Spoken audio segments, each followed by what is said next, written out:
Pilipinas ang naunang magkaroon ng light rail transit sa buong Southeast Asia noong 1985.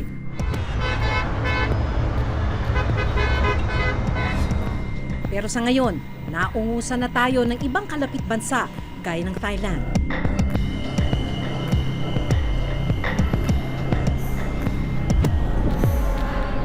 Itong kinatatayuan ko ay intersection ng iba't ibang linya ng mga tren dito sa Bangkok.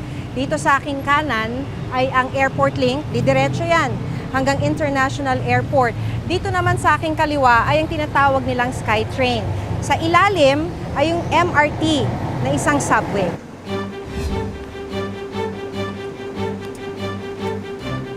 Pagdating sa mga bansang Cambodia at Vietnam,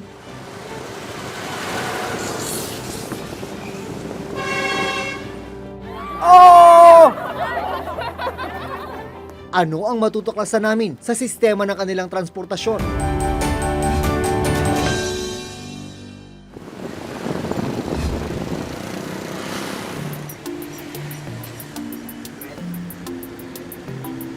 Mula Bangkok, Thailand, dumiretso kami dito sa Phnom Penh, Cambodia para silipin ang kanilang transport at infrastructure sector. Kung tutuusin, bumabangon pa rin ang Cambodia mula sa rehimen ng Khmer Rouge.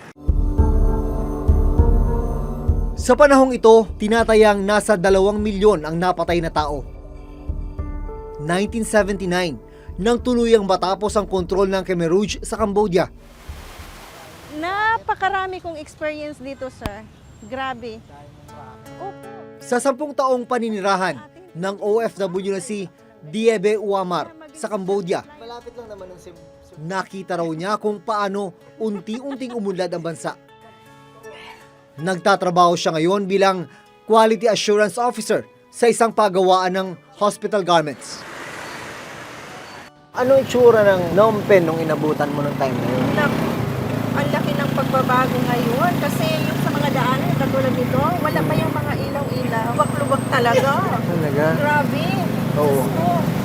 Tapos may time pa na mag-apply ng trabaho, nakamotor lang. Sobrang taas ng tubig kasi dito walang bagyo pero pag umuulan ng kaunti, babaha na siya. Binubuhat po kami ng driver.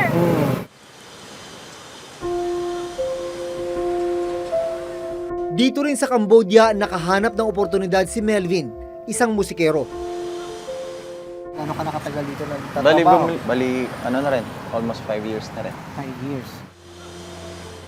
Yung kikitain mo dito, hindi mo na nakikita, maari mo rin kitain sa atin? Pwede mo siyang kitain, pero ang problema, yun nga yung parang travel time, yung traffic sa dadaanan mo. Halos maubos yung oras mo sa traffic, hindi doon sa pag-perform. Yung pera ko, naiipon ko siya. Motorsiklo at tuktok naman ang karaniwang mode of public transport dito sa Phnom Penh, Cambodia. Yung motorbike, yun yung pinaka-easiest way nila para makarating sa mga trabaho nila. Kung populasyon yung pag-uusapan, malaki yung diferensya ng Metro Manila at itong Phnom Penh, yung kabisera nga nitong Cambodia. Ang Metro Manila nasa 12 million yung nakatira, dito sa Phnom Penh nasa 2 million. Pero sa pag-ikot namin, malaki na rin yung epekto ng populasyon dun sa daloy ng trapiko.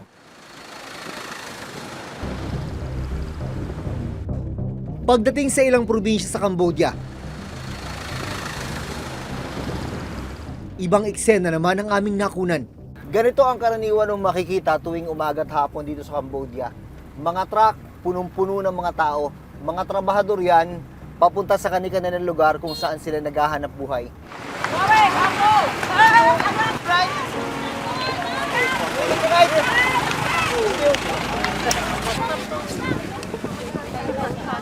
Dahil yung iba nagmamadali na makarating sa kanilang trabaho, sa biyahe na sila kumakain, tulad ng mga kasama ko ngayong babae.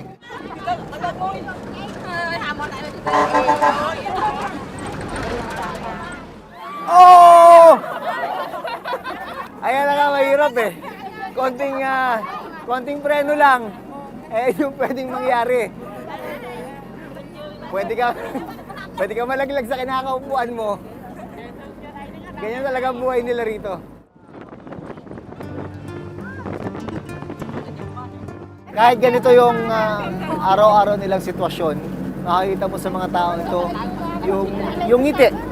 Ito yung pagkakataon nilang maski pa paano makapagkwentuhan bago sila makarating sa kanilang pinagtatrabahuan. Tumbas na to parang wala nang silya sa loob eh. We'll just shoot. Is it okay? Yeah. We'll take video. Okay, thank you. Pamilyar naman ang tagpong ito. Dahil gaya sa Pilipinas, ang bus na ito, balasardinas ang mga sakay na pasahero. Tingnan mo kung gaano kasikip itong loob, oh. Tayuan na. Halos lahat nakatayo. Ito yung araw-araw nilang tinitiis. Tuwing pumupunta sa pinapasukan nila at tuwing umuwi.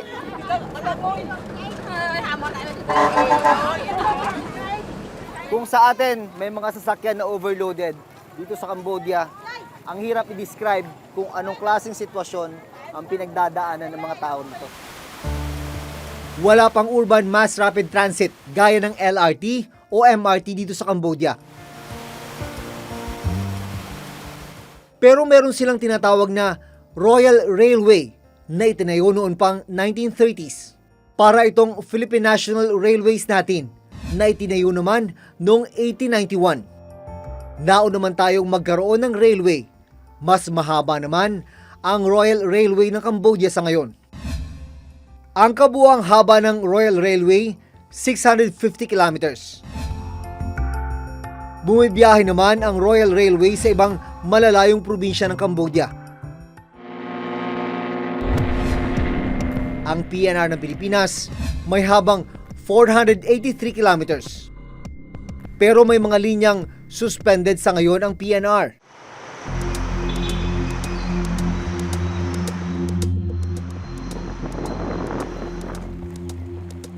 Matapos ang 4 na oras na biyahe mula Phnom Penh, nandito na kami ngayon sa boundary ng Cambodia at Vietnam. Gaya ng Cambodia, dumaan din ang bansang Vietnam sa isang madugong yugto, ang Vietnam War na natapos noong 1975. Pero unti-unti na rin itong bumabangon. Sa mga kalsada dito sa Vietnam, ito yung kadalasan mong makikita, mga motorsiklo.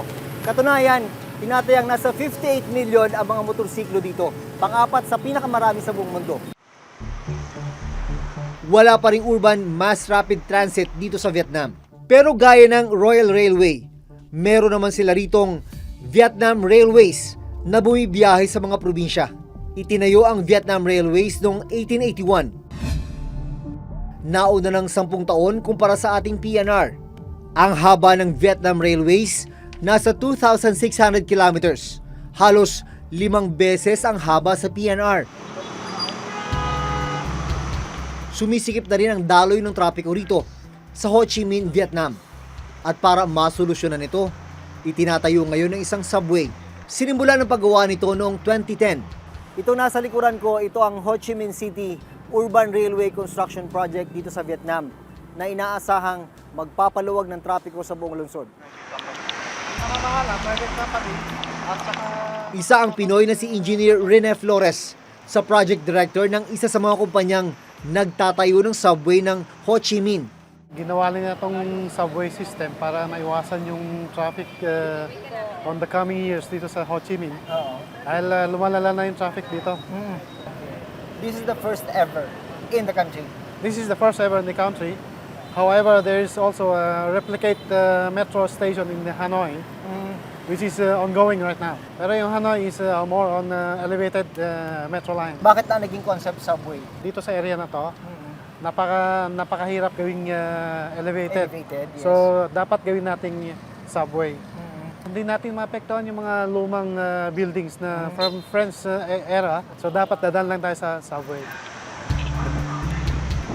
2016 ang unang target date ng completion ng subway. Pero nagkaroon daw sila ng road right-of-way issue. Tumagal gawa ng right-of-way problem at saka dun sa financial status ng project. Ayon kay Engineer Flores, para masolusyonan ang road right-of-way issue, nagkaroon ng settlement at binigyan rin ng pabahay ang mga na-displaced na residente. Target operational next year. Nainggit kasi mauna sila sa atin. It's something that na parang nisip mo na kailangan mo noon pa, pero ngayon mo lang gagawin. Sa Pilipinas, may subway rin na binubuo. Bahagi ito ng Build program ng gobyerno. Ginawa ang groundbreaking nito noong February 2019. Nagkaroon na raw ng pre-construction activities, gaya ng awarding ng titulong lilipatan ng mga apektadong residente. 1977 plan for Metro Manila already proposed a subway network. Unfortunately, it took us 30 years before we even started to build our first. So, noong February of this year, napirmahan natin yung kontrata for the first segment of the subway. December, we will start construction doon sa depot natin in Valenzuela. Gaya ng dinaanan ng Ho Chi Minh Subway Project, may road right-of-way issue rin ang isa pang railway project na MRT-7.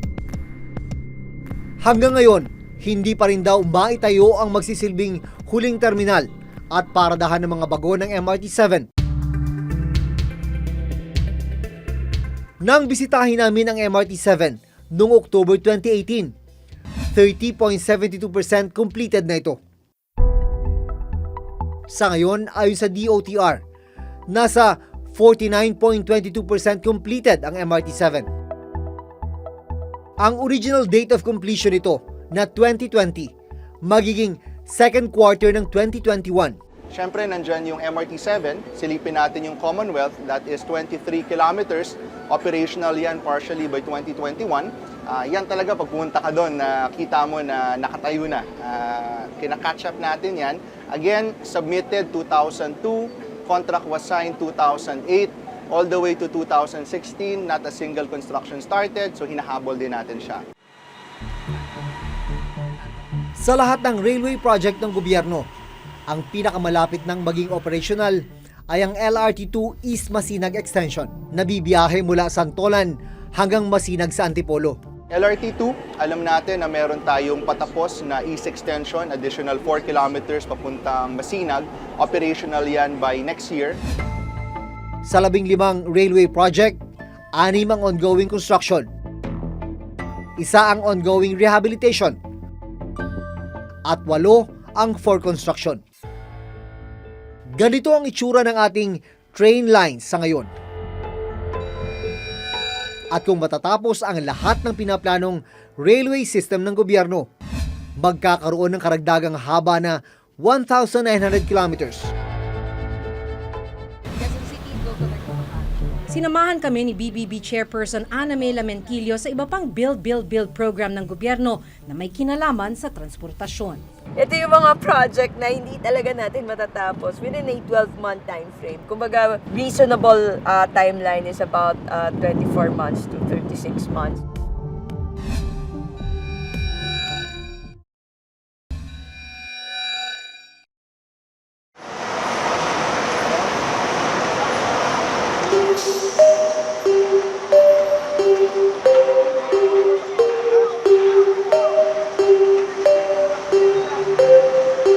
Hindi ka ba delikado dyan? Baka mahulog ka? Walang choice. Kapit lang.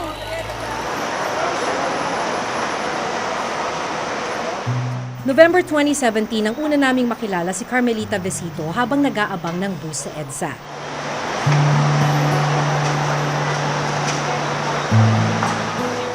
Kwento niya, alas 5 ng hapon pa siya umaalis sa opisina para umuwi ng Valenzuela City. Kung ikukumpara mo, ate, yung karanasan mo ng pagsakay mo araw-araw. Sobrang hirap po. Napakahirap po. Sobrang parang siksikan araw-araw. Sobrang hindi mo alam kung paano ka makakasakay ng...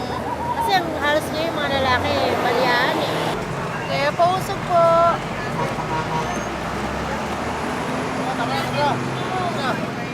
Dahil punuan na, hindi nakasakay si Carmelita sa unang subok.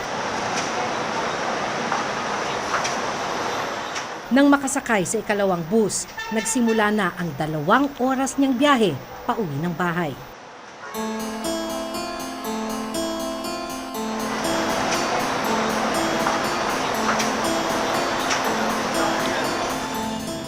Makalipas ang 2 taon, kinumusta namin si Carmelita. Alas 4:30 pa lang ng madaling araw, gumigising na siya para maghanda papasok sa kanyang trabaho.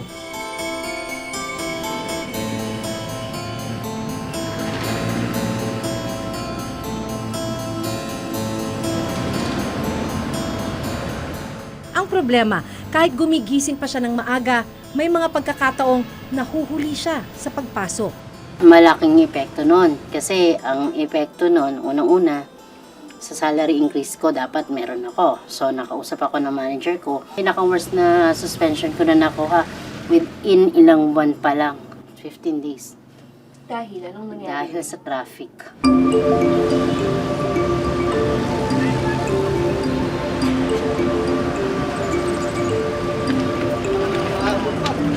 Tatlong bus ang lumagpas bago siya nakasakay.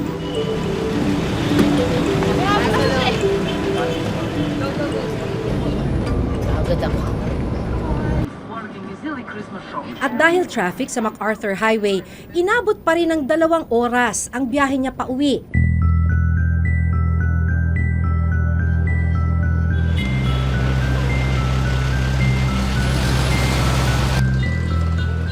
Wala raw ipinagbago sa sitwasyon niya noong 2017.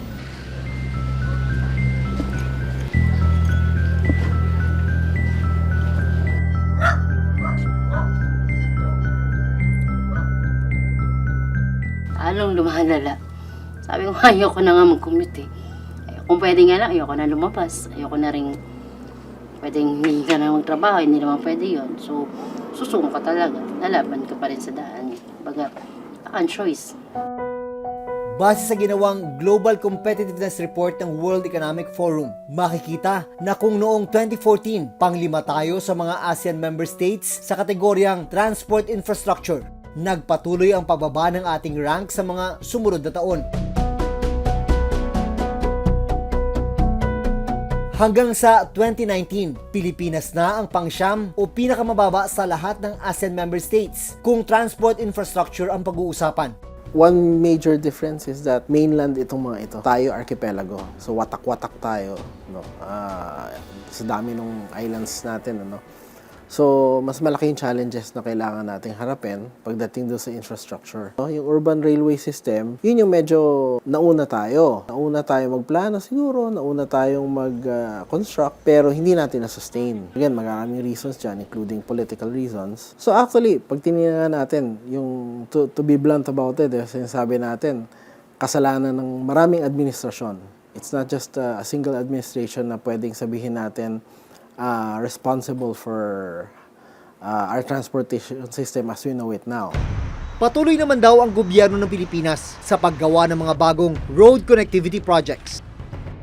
Kabilang na ang Luzon Spine Expressway Network. Bahagi ito ng Build, Build, Build o BBB program. Binubuo ito ng karagdagang 18 major expressways mula sa Northern Luzon, Metro Manila hanggang Southern Luzon. Kung matatapos ang buong Luzon Spine Expressway Network, inaasahang magiging 9 na oras na lang ang biyahe mula Ilocos hanggang Bicol. This will decongest EDSA, C5, and other main thoroughfares by about 70 to 100,000 vehicles. Kasama rin sa Build Build Build program ang pagtatayo at pagsasaayos ng mga tulay. At pagtatayo at improvement ng mga airport sa iba't ibang panig ng bansa. We've already completed about 9,845 kilometers of roads, 2,700 bridges, and about 4,000 flood control projects. Ito yung mga project na hindi talaga natin matatapos within a 12-month time frame. Kumbaga, reasonable timeline is about 24 months to 36 months. So this is essentially the goal of Build, Build, Build, to improve the way and the connectivity, not just in Metro Manila, but in every region in the country.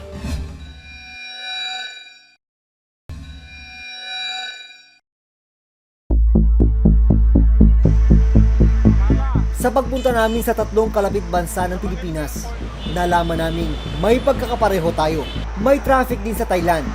Siksikan din ang mga bus sa Cambodia. At may road right-of-way issue sa Vietnam. Pero nakita rin naming gumagawa sila ng paraan para masolusyonan ang problema nila.